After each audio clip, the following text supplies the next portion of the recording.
இந்த விழாவை தலைமையேற்றிருக்கக்கூடிய அம்பத்தூர் கிழக்கு பகுதி செயலாளர் அன்பிற்கினிய ஆற்றல்மிகு மறவன் எம்டிஆர் நாகராஜன் அவர்களே, நான் இங்கே வருகை தருவதற்கு காரணகர்த்தாவாக இருக்கக்கூடியவர் உழைப்பில் எறும்பு, உறுதியில் இரும்பு, உள்ளத்தில் கரும்பு.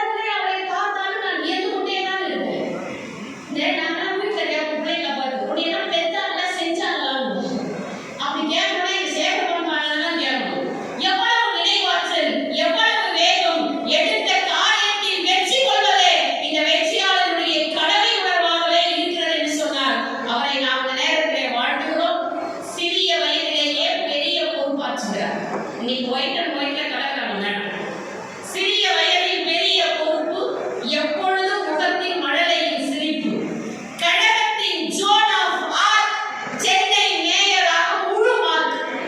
எங்கள் அன்பு சகோதரி பிரியா ராசன் அவர்களை இந்த நிகழ்வுக்கு வருகை தருமாறு வருகை தந்திருக்கக்கூடிய அவரை வருக வருகை என வரவேற்கிறோம். அனைவரும் 5 நிமிஷம் பேசி ஒரு 5 நிமிஷம் நாம் வியந்து பார்த்த திரையுலக இமயங்களை எல்லாம் நம் இமைகளுக்கு முன்னால் கொண்டு வந்து நிறுத்தியிருக்கிறார் நம் அண்ணன் சேகர் பாபண்ணன் அவர். எத்தனை பெரிய இமயமாக இருந்தாலும் அவரின் அன்புக்கு முன்னால் பணியாக உருகித்தானே ஆக வேண்டும். அதுக்கு இந்த மேலேயே ஒரு சாட்சி. 8 மணி நேரம் என்ன, நீங்க சொன்னா 18 மணி நேரமும் இருக்கும். என்னன்னே சதீராஜன், நான் ஆனால் இந்த 3 பேரையும் பார்க்கிறேன். இன்றைக்கு கலைஞரை புகழமைக்க வருகை தந்திருக்கக்கூடிய இந்த திரையுலகத்தில் இருக்கக்கூடிய இந்த 3 பேரையும் பார்க்கிறேன். 3 பேருக்குள்ளும் ஒரு ஒற்றுமை இருக்கிறது. வீரபாண்டிய கட்டபொம்மன் என்று சொன்னவுடன் நம்முடைய இதயத்திலே சிவாஜி கணேசன் தான் தோன்றுவார்.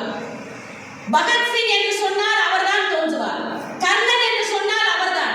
பாரதியார் என்று சொன்னால் சிவாஜி கணேசன் தான். கப்பலோட்டிய தமிழன் என்றால் சிவாஜி கணேசன் தான். ஆனால் தந்தை பெரியார் என்று சொன்னால் அன்பண்ணன் சத்யராஜன் அவர்கள் தான் நம் இதய கமலத்தில் தோன்றுவார். அதிலே அவர் நடித்ததற்கு மட்டும் நாம் கைத்தட்டு தரக்கூடாது. தந்தை பெரியாரின் தொண்டன் என்கின்ற ஒரே காரணம் மட்டுமல்ல, அவர் அந்த படத்திலே நடித்தது அவர் கொள்கைகளை இன்றளவும் பின்பற்றக்கூடிய ஒரு அணுக்க தொண்டனாக இருந்து அந்த படத்தில் நடித்ததற்கு சன்மானமே வாங்காத ஒரு தன்மான கலைஞரை இந்த மேடைக்கு அழைத்து வந்திருக்கிறார் அன்பண்ணன். அவரை வருக வருக என வரவேற்கிறேன்.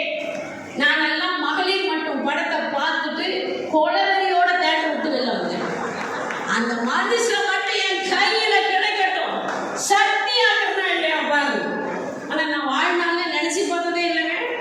அந்த மனிதனை நான் மேடையில வருக வருக என வரவேற்கக்கூடிய ஒரு மேடை வாழ்நாளிலே கிடைக்கும் என்று, இதுதான் ஒரு கலைஞனுக்கான மிகப்பெரிய பெருமை. அவர் என்ன ஊர்வசிக்கு ரேவதிக்கும் நம்ம அம்மா ரோகிணிக்குமா வில்லன், வேலை பார்க்கிற அத்தனை பேருக்கும் வில்லனாக இன்றைக்கு தெரிந்தார். அன்பண்ணன் நாசரன் அவர்களை வருக வருக என வரவேற்று அடுத்ததாக திரையுலகத்தினுடைய பிதாமகன், நாட்டு